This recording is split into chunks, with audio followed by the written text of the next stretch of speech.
Hey, Geekscapists, welcome to a brand new Geekscape podcast. I'm Jonathan London, your host. If this is your first Geekscape, strap yourselves in for some pop culture talk, movies, video games, comic books, TV, sometimes music, but all the pop culture goodness that is fit to enter your noggin, probably somewhere through your sinuses, maybe your ears. It's probably how podcasts work better. Don't snort the show. Don't inhale the show. Just listen to it maybe on your drive to work, maybe at work, going out for a jog or a stroll, or wherever you listen to your Geekscape. I appreciate that you're here. Makes me feel great that you're here. Thank you. Thank you. Thank you. I'm Jonathan London, filmmaker, I guess comic book creator at this point. You heard the ad, hear the prophecy. We got 10 more days if you're watching this live on that campaign. Help us get to a couple of those stretch goals. Hearetheprophecy.com. Their response has been awesome. Thank you so much. It fills this little Grinch heart so much. It helps it grow 10 sizes bigger. So thank you. On to issue number 2, I think is what they say after you do a successful issue number 1. This podcast, though, we're going to be talking all about the first season, speaking of firsts, of Your Friendly Neighborhood Spider-Man. This is the Disney Plus animated series that I thought for a very long time was a part of the MCU. I thought that this was going to be like the earlier exploits of Tom Holland's Spider-Man before he entered Civil War in that whole thing. And Ian corrected me a few months ago and said, no. I don't think that's what it is. That's not what it is. But we don't quite know what it is yet. And then when the trailer came out, I just loved the animation style. I thought I was educated quite a bit by the Sony PlayStation games and that whole fluidity of movement, the cell shading. I was a big fan of how it looked. And then, as I said earlier on the podcast, maybe on Marvel Movie Talk, when I watched the first episode or two that they put out right away, I was like, oh, this might take some getting used to. Did I get used to it or not? Well, we're going to talk about that today because I got Ian Kerner right here. We're going to talk about all 10 episodes. There will be spoilers if you haven't watched. I suggest everybody watch this show because I think at the end of the day, it is interesting. Quentin Bailey on Facebook says, I've been watching it, and they rewrote the whole mythos of Spider-Man. I want to agree with you, but I also want to say that there's some Steve Ditko, Stan Lee in there quite a bit. If anything, rewriting it, maybe. I mean, rearranging it, perhaps. But I know that I can't have this conversation without Ian Kerner. If you want to have this conversation with us, you're in the right place. Let's start the show, and let's come back and talk all about season 1 of Your Friendly Neighborhood Spider-Man.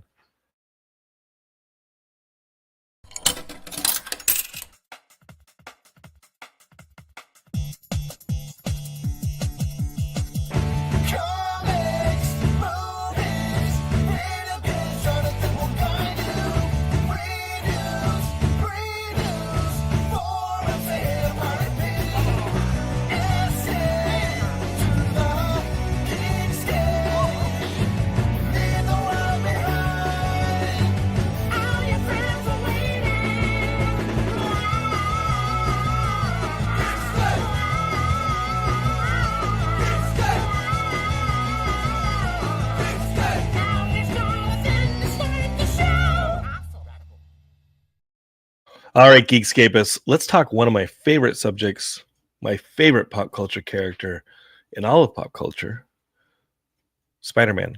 I love Spider-Man in all shapes and sizes, older Spider-Man, younger Spider-Man, high school Spider-Man, college Spider-Man, alternate universe Spider-Man. Spider-Man's a character that's been pushed and pulled and done in many different ways with multiple arms at points over the course of the last, it was introduced in 1962, 1961. I think Ian's going to fact check me on that one.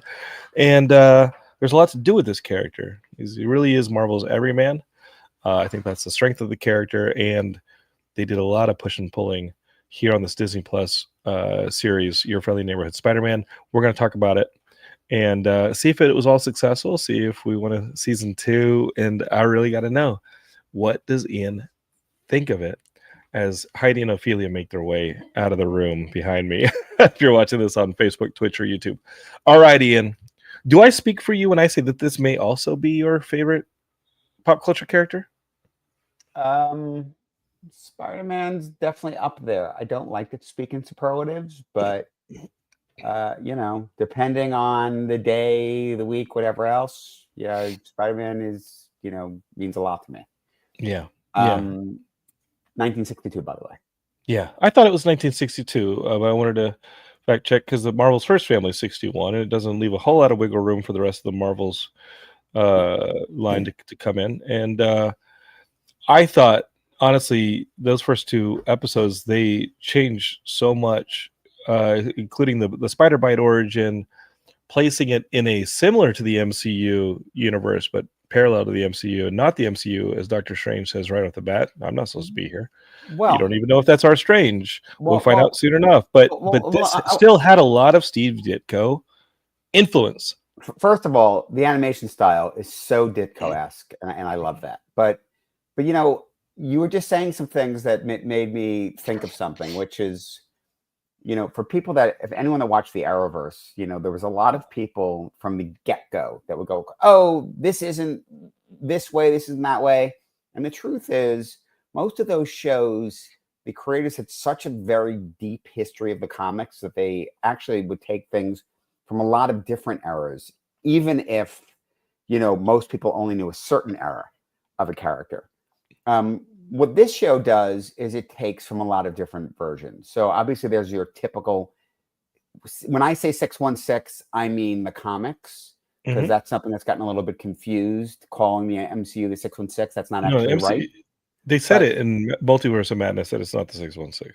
Yeah. So anyway, so the thing is, this show has taken from all kinds of different things, including something the MCU had already done. Remember, the MCU had cherry-picked certain aspects of Ultimate Spider-Man and even Miles' character that they put over onto Peter. So this is, it's spinning it for a new generation. And that's what it is, really.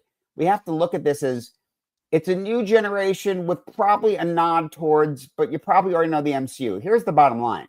This show is very MCU adjacent because it's seemingly, the actual bite we're not sure about. And there's some reasons why later on I'll argue why probably not. Yeah, let's put an asterisk on that one. Yeah, but seemingly everything else is so close to the MCU, the Sokovia Accords, everything else, other than, and I thought it was brilliantly done, Peter walks in there and it's right out of that scene in Civil War that you think it's going to be Tony Stark with Aunt May, and it's Norman Osborn. And seemingly, we're not sure, but seemingly that's the departure point. Right? Yeah, what if Norman Osborn swoops in and becomes his mentor instead of Tony Stark, in the MCU? We don't know if Tony Stark didn't get there that day. We don't know if, the wind blew weird or Norman decided to, tie his shoes and say, whatever it is, something happened that, it ended up being Norman did that and supplanted Tony's role in that. So basically, we literally hear about the events of Civil War down to the fight in Germany that Peter was part of happening during this show. And now he's not part of it. But also, I don't think those are the only discrepancies because there's Ned Leeds is not Ned here. Well, there's no Ned in MJ yet in this one. And I think by the time we had Civil War, Ned and MJ were part of his social circle. We have a different social circle, and we have one of the members of the Runaways. That's not Civil War. That's in Homecoming. But does he meet Ned and MJ in Homecoming? Know. Right. I would. And he goes to Midtown High. They're not in Civil War. They're in Homecoming. We don't see them. So we don't know when that happened. Is he going to Midtown High in the MCU? The point is that so again, we don't know what happened. That basically, once you go down that point, and now we're jumping ahead, but Norman gets involved. That leads to the events that disrupt Midtown High. Oh, right, because of the whole closed loop, timey-wimey. And Geekscape is, again, if you haven't watched the last episode, there's some timey-wiminess in this season that is pretty awesome. But to me, like, the Tom Holland MCU Spider-Man goes to Midtown High. This Spider-Man does not, and I think Right. that more so than Norman Osborn. Like, Again, this is the reason. The yeah. destruction of So Midtown High is the Norman big thing. showing up leads to that. Is it a closed loop? What is it? I mean, you get into debates about how time works. Let's call Ryan Johnson, Well, the listen, looper I mean, expert himself. It's Doctor Strange, right? In the Time Stone. That's Mhm. what happened there. Yeah. Should this be pruned or not? I don't know. But that's what happened. That changes things. And arguably, that happening might be the thing that. So here's the thing. Again, we're jumping ahead, but I think we kind of have to because it's still it's in the first episode. He And gets his Ian, before powers you differently. do, Ivan Soto is watching on YouTube, and he says, "This is a what if better. This is a what if better than the actual What If show. I never loved What If. I saw season 1, but I stopped after season 1. And I would suggest, Ivan, that you finish season 2 and 3 too. Like, What If, I think kept.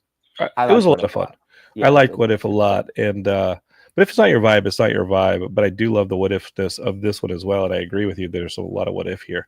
So it might be that, and it's hard to see, what came first, but the fact that that's how it happened, that's how he got his powers, puts him down a different path. Because again, without Norman being involved with him, that's not how he gets him. So my biggest complaint about this show is it's almost like the powers came out of nowhere because it's a spider that became mutated because of studying his already mutated blood from the spider.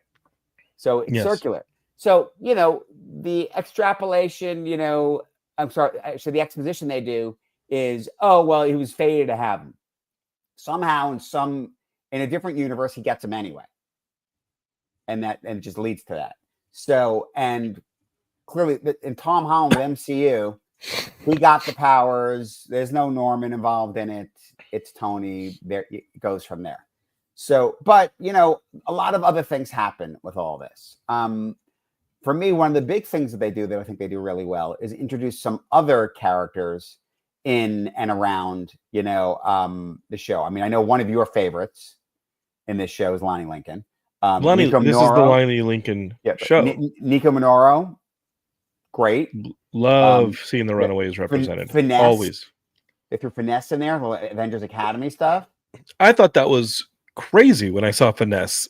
There's some real deep cuts in the series, and I just got to shout out our good friend Eugene Bird, who plays Lonnie Lincoln. And I'm not just saying that because he's our buddy, but when you talk about the Parker luck, Peter always is trying to do the right thing, and his luck just gets worse and worse and worse. I think that they attributed a lot of that kind of stuff happened to Lonnie more than Peter for a lot of this season, where Lonnie is just getting the screws put to him in every episode, while Peter's just kind of naive and he's a kid, and that's fun to watch too. But Lonnie, your heart breaks for him in the way that it used to break for Peter in the comic, right? What's interesting is, I think I've said this to you before.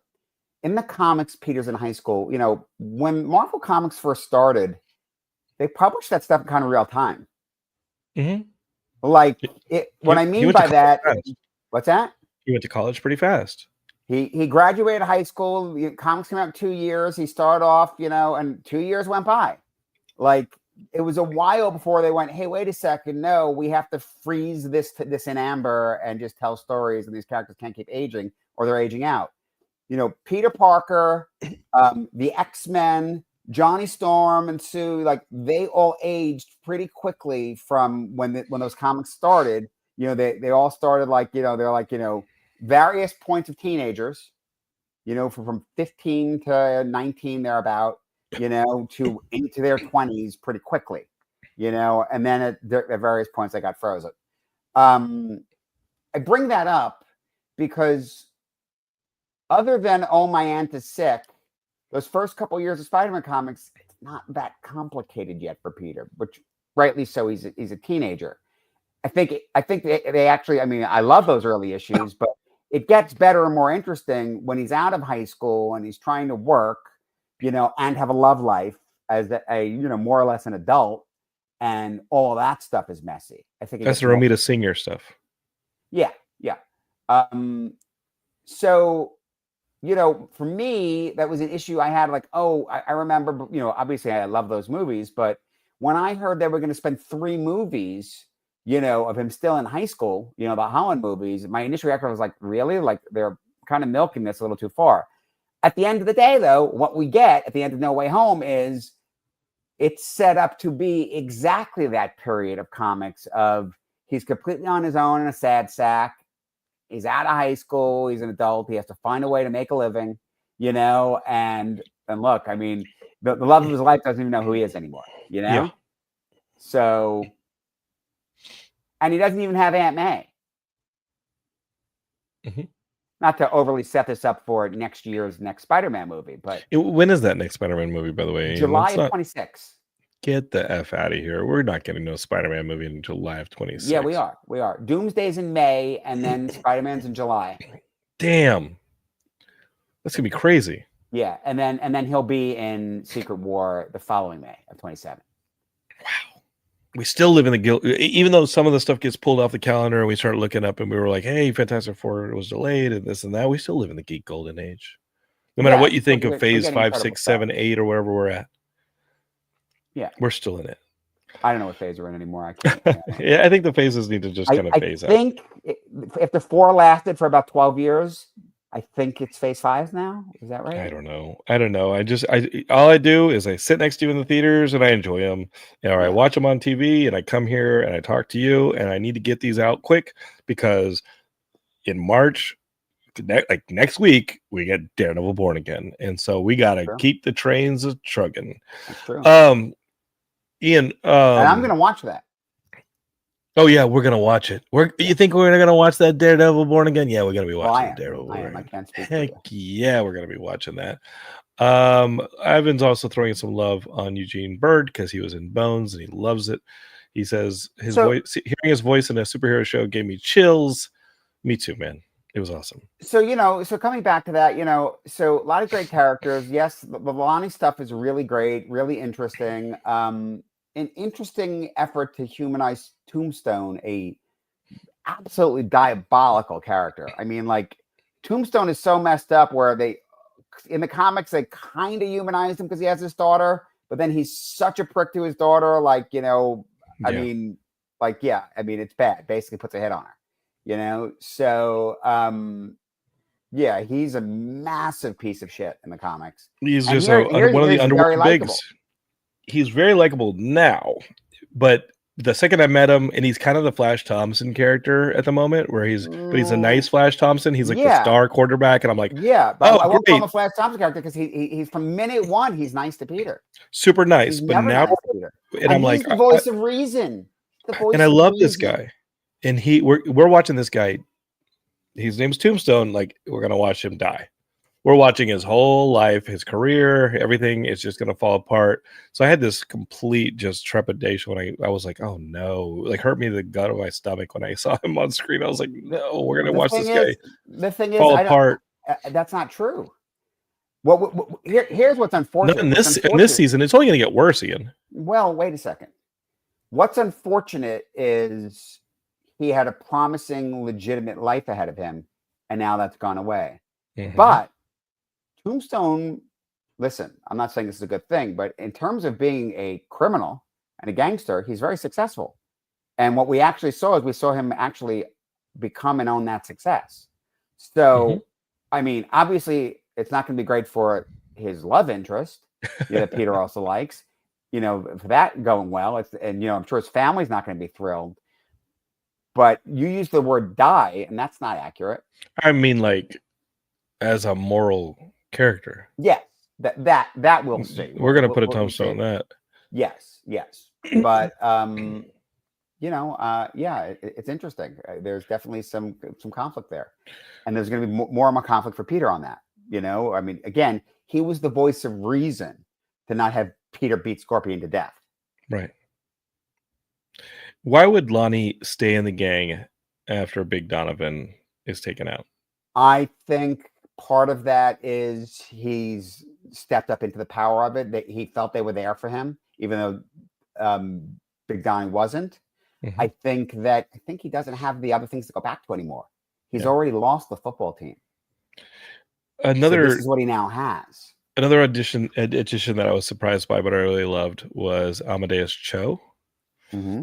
And I felt like Horizon Labs was kind of merging into Oscorp. And Yep. Ivan Soto asked, "Is Amadeus Cho kind of the replacement for Flash Thompson? Because he's kind of a dick, even though he's also, a Hulk in the comics, right? Amadeus Cho turns into a Hulk." Yeah. You know what's interesting about that? I think that loud, obnoxious personality of Amadeus Cho, that's similar to how he is in the Champions comics. Mhm. I always felt he was a nicer character when they originally introduced him in the Hulk comics. Agreed. He wasn't with he Hercules. wasn't a jerk. He wasn't a jerk like that. I think that happened later, but whatever, that's fine. It's neither here nor there. I mean, walking around saying he's whatever number, fifth smartest, smartest person on the planet, okay, fine. Because I ultimately I really like Amadeus, I do mean, too. generally as a character, and in this I think he's just an asshole. but that's fine, he's not. We don't see him as a bad person, and I wouldn't say he replaces Flash, because again, and it's weird because they've redeemed Flash in many ways, but Flash is a complete piece of shit to Peter in the comics. He's the stereotypical bully. Right. Right. Did you have anybody like that in your high school that pushed you around, Ian? No. Do you have a Flash Thompson that pushed you around? Why not? Because you were into comics back then, right? Well, my background's odd. You have to remember, going into junior year, I had moved down to Florida, but I had skipped a grade, so I was younger. So, and my grades were really good, but I never really dealt with bullies. I mean, there were people like that, right? Of course, but I didn't have issues with them. You were under the radar because you were the new kid. No, I wasn't under the radar. No, listen. This conversation going for an hour. I don't think the listeners are necessarily that interested in the ins and outs of whether I was or wasn't bullied. You were the Flash Thompson.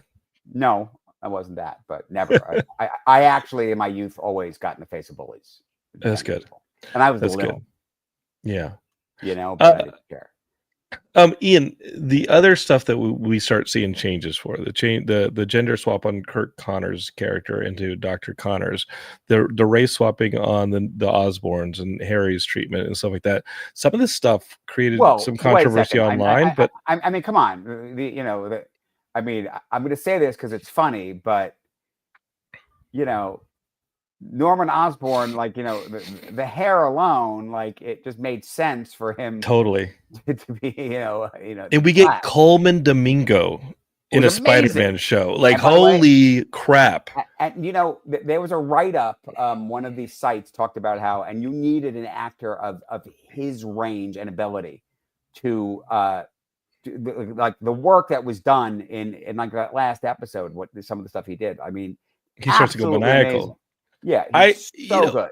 Because you watch this series and you see him as a mentor to Peter, and he's a nice mentor, and he's a hopeful mentor. And you want to believe it, and you're like, this is great. And it not until that 10th episode when you see his end game with what they're building there. Well, by the way, the second when you see when he calls in the Goblin Glider, I mean, of course you always know it's going to come, but you don't know how far along. But bringing in animals for testing, and you see the chameleon, and you see the lizard, or you start seeing the different hints at what he's going to do to everyone who works in that freaking building. Mm-hmm. And it's probably already done to Otto, who was his employee, then became his spurned rival. The scene between him and Otto is everything for where it's going, right?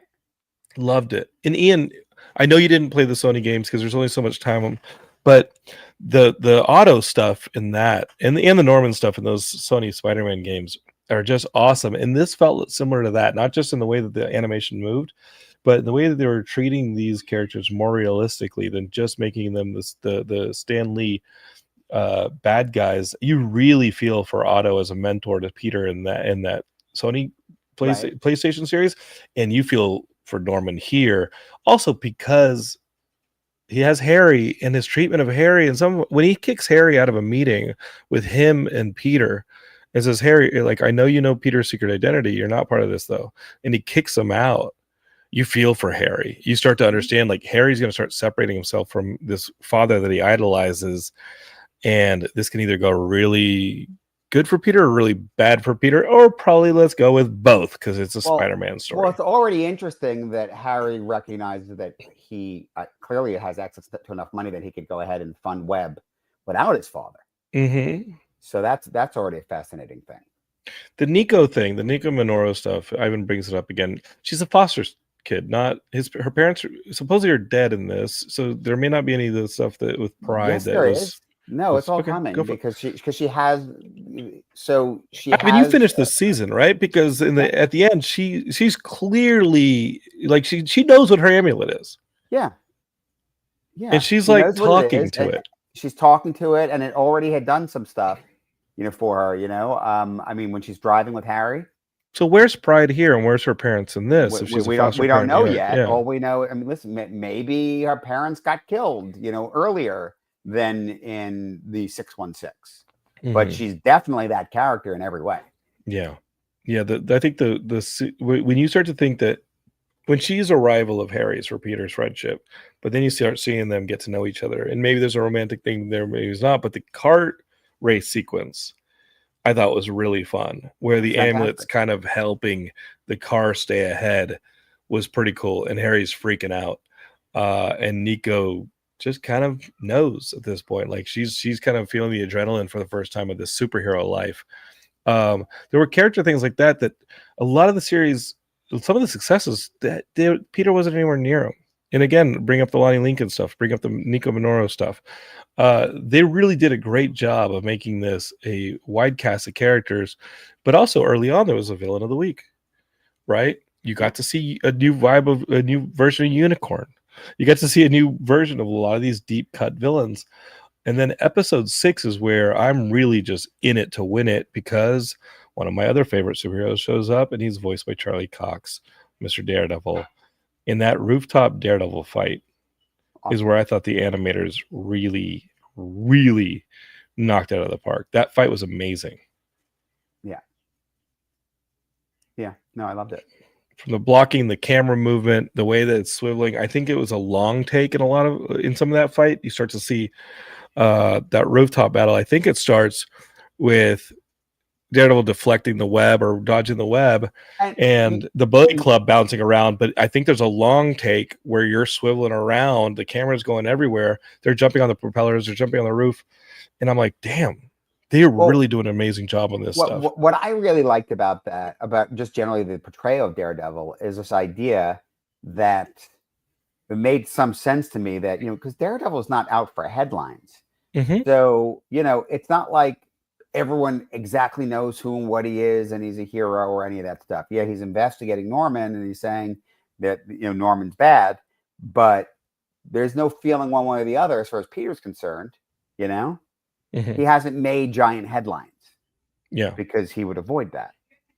I thought that was interesting and cool. And Ivan brings up another great point, that even the villains of the week weren't really villains of the week because they were all connected to Octavius and his warehouse of equipment. That was pretty awesome. That was fun. Cool. Yeah, that was very cool. I thought Otto, keeping it classic, while you're changing everybody other character, you're keeping it Otto exactly like the Steve Ditko. What they did is they just merged Otto with the Tinkerer. He was awesome though, but it looked like Otto. Yeah. Even the reflection in his glasses don't move. It was great. Yeah. In season 2, they added a lot of stuff there in that 10th episode that we have to deal with. A lot of stuff in there that there's a lot of places it can go. There's you immediately called out, and you could read them off if you want, but a lot of Easter eggs for different characters they may be bringing in. When Norman says, okay, like my dad clearly became a nutso and wants to do a multiversal portal, and that didn't go so well. It brings in some version of a symbiote, which you thought was going to happen definitely. So that was definitely Clintar. Definitely Clintar, like you see it with the eyes. So that was the interesting thing. In the first episode, you're like, this is Venom, but not Venom. And then you come to realize, well, yeah, it's some kind of alien that is not human covered in a Clintar. Okay. Yeah. So, and ultimately you see a bunch of Clintars Symbiote things, yeah. and one falls through. So the Venom storyline set up. But the question is, Norman got it. Are they going to play it that it actually goes to Peter, or are they not? You got to, I mean, find a way to just watch the games. They do a really good job of bringing in the symbiote stuff in those games as well, and it plays a big part of Spider-Man 2, the most recent one, that has Spidey and Miles teaming up.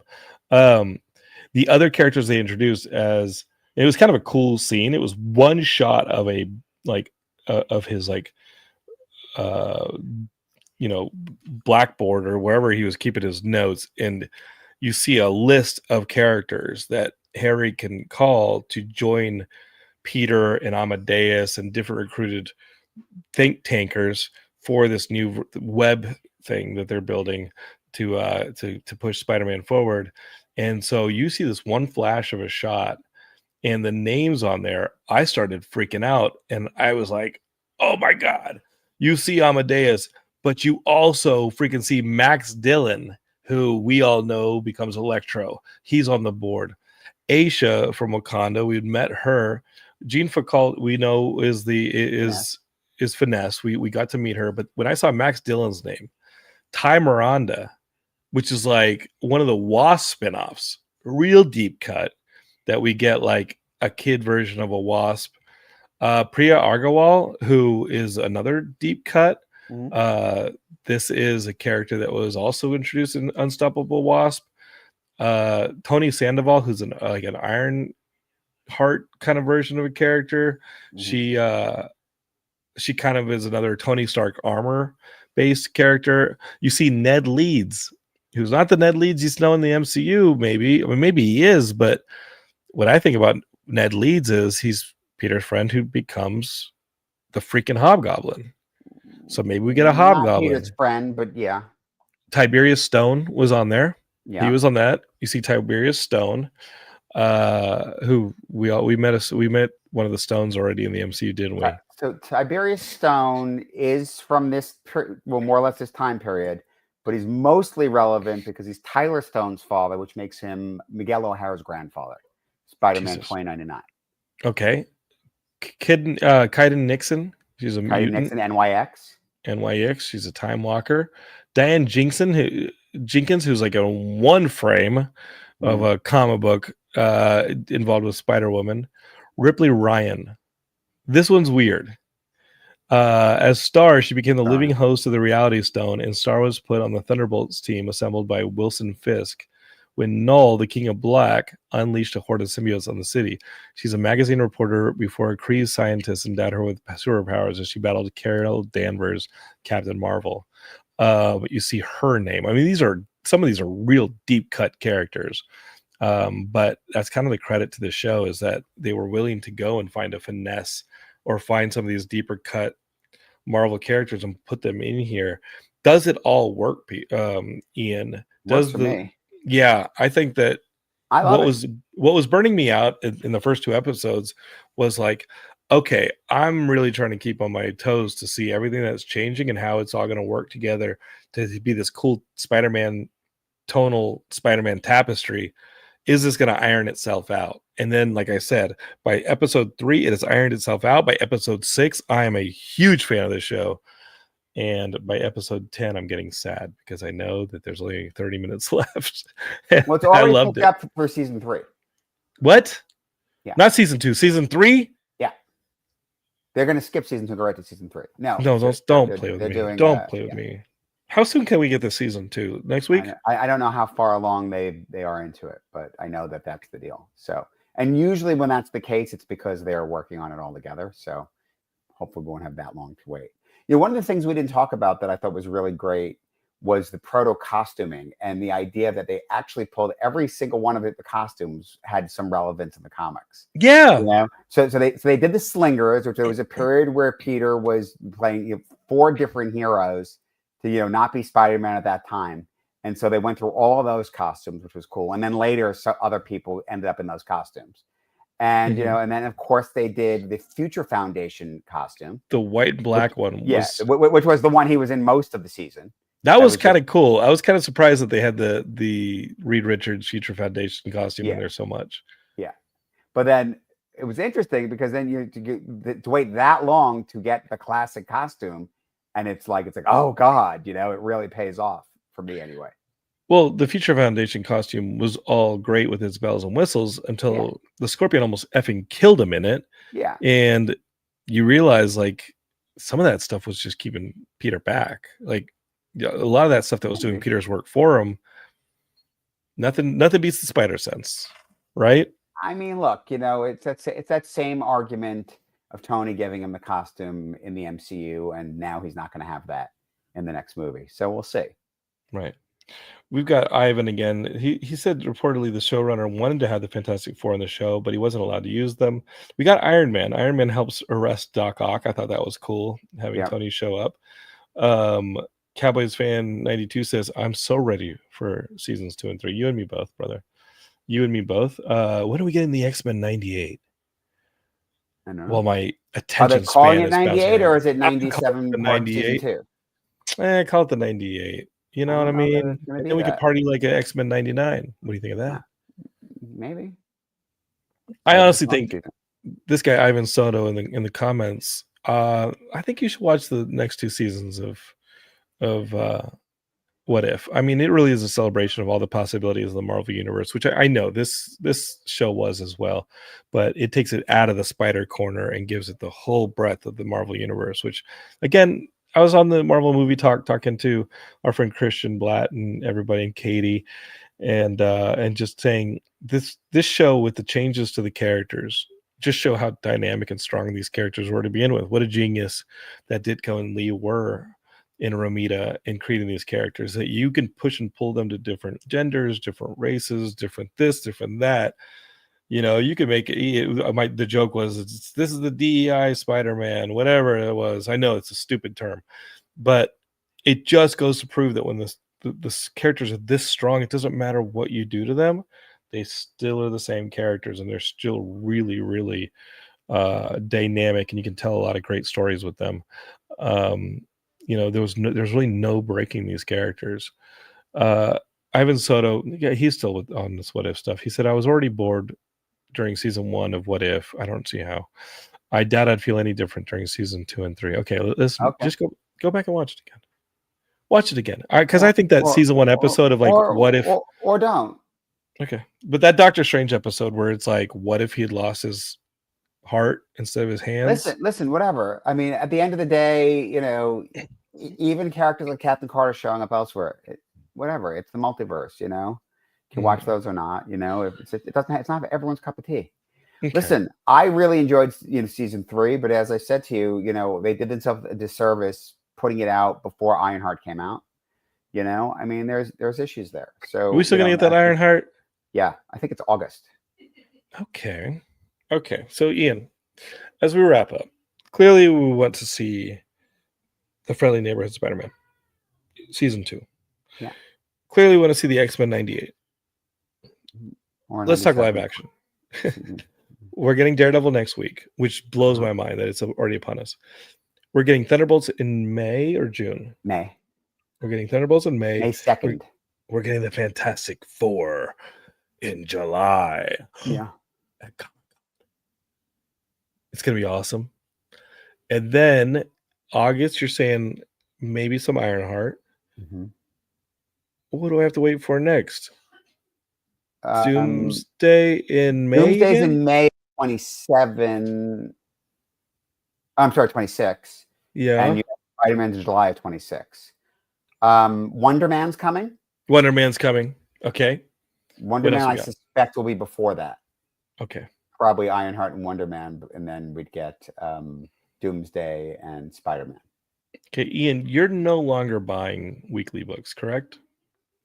I read everything weekly. Okay. I hopped off the Spider-Man after I read all of it. But Spider-Man's getting a revamp #1 that I'm excited about. Yeah. I'm I loving it. think I didn't read last week's yet. Okay. I think I'm gonna go back to Spider-Man because I hopped off after the last jumping off point. I was like, okay, these feel like, no offense to the creators, but this feels like a place where I can press pause, time out on my Spider-Man, and now it looks like they're throwing a new number one at me. I mean, they listen. They did something recently that's been interesting. I want to see what the conclusion is. Okay, but they tied it into the One World Under Doom thing. So right, I saw that. Emperor Doom, whatever you want to call it. But yeah. But my attention, and this is crazy coming from me, but my love is going out to the absolute Batman and the absolute Wonder Woman. They're great. Oh my God. That's got my money and every week. Superman too. Yeah. So DC, I think, has really stepped it up. And dude, can we talk briefly, just as a mention, about the Energon universe over at Skybound? That I'm behind in reading that. I'm a few months behind reading it. I have them all to read. I need to read them. It's so badass. Cowboys fan 92.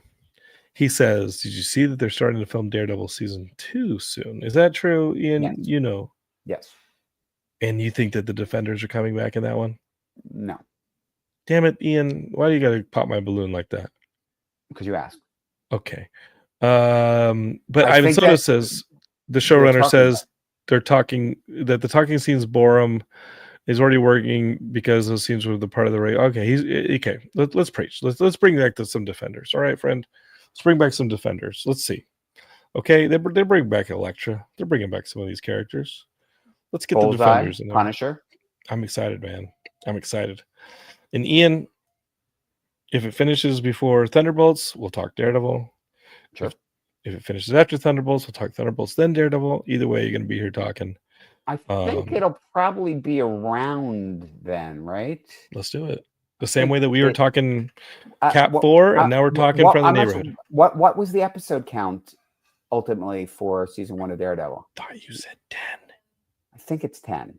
I thought you said 10. It had originally been more, but then they reworked the whole thing, so I have to check that. But let's keep in mind, this was 10, and it came out over the course of 3-4 weeks. So within a month, we're back here doing it. I thought I saw something about how they're releasing them too, like a schedule that was a little odd. I think we have a 2-episode premiere. And I will be loving it. My eyes will be all big. I'll be eating my popcorn, watching Charlie Cox beat some people up, blood go everywhere. They're bringing back the hyper violence, because those first couple seasons of Daredevil were like insanely a new flavor of the MCU. I was like, damn, this Daredevil is taking place in the same universe 9 episodes. A talking raccoon. How is this the same MCU? All right, 9 episodes. 9 episodes, 2 on the 4th. So 2 next week. I'm ready. Then weekly for a couple weeks. Then they do 2 again on March 25th for some reason. Okay. And then they go weekly again. Which brings us to a close. So it'll be closed out on April 15th. Okay. A couple weeks before Thunderbolts. All right. We have our mission. Geekscape, you have your mission too. Find Ian on social media and tell him thank you. Sometimes you can find him on Facebook. I don't know where else you are on the social medias, Ian. Not so much anymore. Maybe I don't want to. Okay. He's like a ninja. If you want another mission, go to heartheprophecy.com and buy our comic book. We're closing out that campaign, and we're closing it out strong thanks to you. So thank you.